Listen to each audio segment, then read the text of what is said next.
দেরি করে আসায় বিদ্যালয়ে ঢুকতে দেওয়া হলো না ছাত্রীদের, এমনকি মিড ডে মিল কর্মীদেরও ঢুকতে দেওয়া হলো না।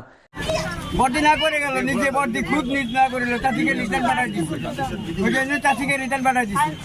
11টার পর স্কুলে আসায় তাদের জন্য গেট বন্ধ করে দেওয়া হয়েছে বলে অভিযোগ। অনেক অভিভাবক ছাত্রীদের স্কুলে নিয়ে এলেও তাদের ভেতরে ঢুকতে না দেওয়ায় বাইরে দাঁড়িয়ে থাকতে দেখা যায়। এমনকি স্কুলের এক শিক্ষিকাকেও খাতা নিতে এসে বিদ্যালয়ের গেটের সামনে দাঁড়িয়ে থাকতে দেখা যায়।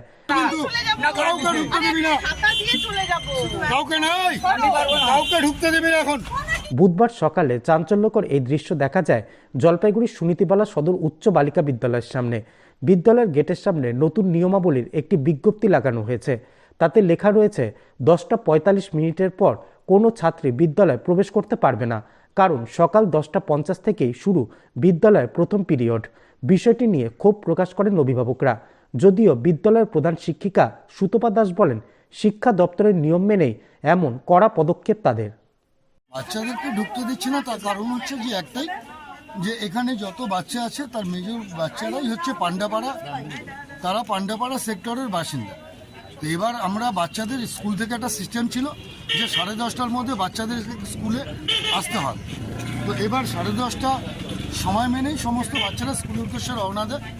কিন্তু দার্জিলিং মেল বলে যে ট্রেনটা জলপাইগুড়িতে আসে, ট্রেনটা আজকে একটু লেট করে জলপাইগুড়িতে ঢোকে, প্রায় 10টা 40-এ ট্রেনটা জলপাইগুড়িতে ঢোকে।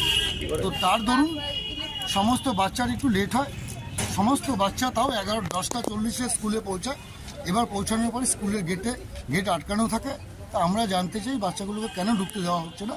তখন দিদিমণি এসে বলেন যে 10টা 35 পর্যন্ত বাচ্চাদেরকে ঢোকানোর রাইট আছে। আমরা ওনার কাছে রিকোয়েস্ট করি যে আপনার সিস্টেম আমরা মেনে চলার চেষ্টা করি সবসময়। তো আজকের দিনটা আপনি বাচ্চাগুলোকে কনসিডার করুন। দার্জিলিং মেলের জন্য এটা হচ্ছে, দার্জিলিং মেলের জন্য এই ঘটনাটা ঘটছে। কি করবেন তাহলে এখন বাচ্চাদের নিয়ে? এখন বাচ্চাদের নিয়ে তো সমস্ত বাচ্চা স্কুল করার জন্য রেডি হয়ে আছে, তারা তো আসছে, প্রায় অনেকক্ষণ ধরে ঢুকে এখানে বসে আছে। কোনো কি এক্সাম রয়েছে আজকে? আজকে এক্সাম নেই, কিন্তু নতুন সবাই স্কুল মানে নতুন ক্লাসে উঠছে, তারা ক্লাস করবে সেই আনন্দে এরা স্কুলে আসে। কিন্তু অনেক দিদিমণিকে দেখছি যে তারা এই মাত্র দেখুন 10টা 10-এ একজন দিদিমণি স্কুলে ঢুকলো, 11টা 10-এ স্কুলে ঢুকলো। তো 11টা 10-এ যদি একটা দিদিমণি স্কুলে ঢুকতে পারে, তাহলে সেই ক্ষেত্রে বাচ্চাদের কি অসুবিধা আছে?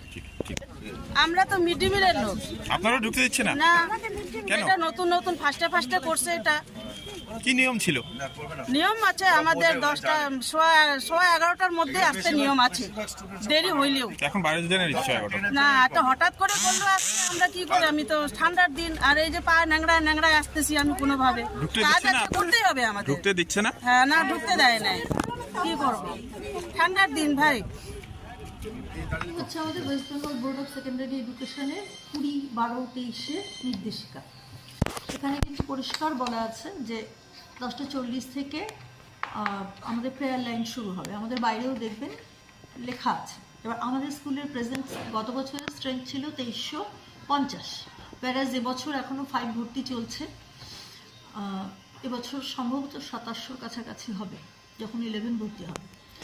বাট এবার এতগুলো বাচ্চা যখন ক্লাসের লাইনে দাঁড়ায় এবং ফিরে যায় 10টা 50-এ যদি আমাকে ক্লাস শুরু করতে হয়, সেক্ষেত্রে আমাদের 10টা 35-এ বাচ্চাদেরকে লাইনে দাঁড়াতে হয়, এবং 10টা 50-এ ক্লাস শুরু করতে গেলে আমাদের কিন্তু 10টা 45-এর পর আর কোনোভাবেই সম্ভব হয় না বাচ্চাদেরকে ঢুকতে দেওয়া। এটা আমরা গার্জিয়ানস মিটিংয়েও বলেছি এবং বাইরে লেখাও আছে।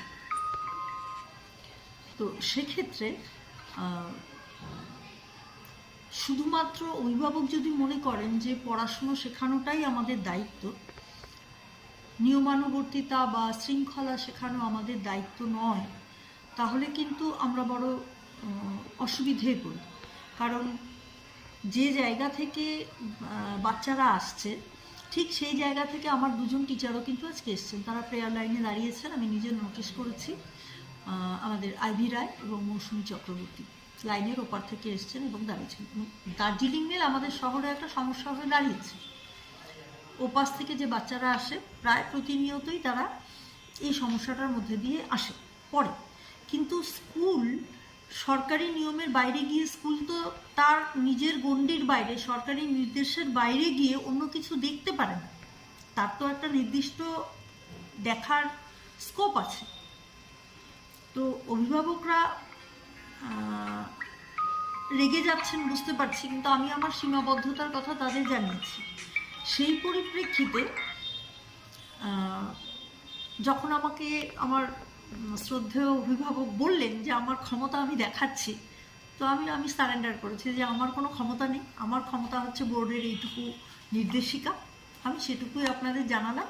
এরপরে আজকে যদি আমি 20 জনকে সুযোগ দিই ঢোকার, তাহলে কালকে কিন্তু আমার এখানে 80 জন দেরি করে আসবে। কারণ আমি দেখি প্রতিদিন যে বাচ্চা আমার ইয়েতে দাঁড়ায়, প্রেয়ার লাইনে দাঁড়ায়, প্রায় কাছাকাছি বাচ্চা ওই 10:45 পরে, মানে প্রেয়ারটা হয়ে যাওয়ার পরে 40 থেকে 45-এর মধ্যে প্রায় সম পরিমাণ বাচ্চা এসে দাঁড়ায়।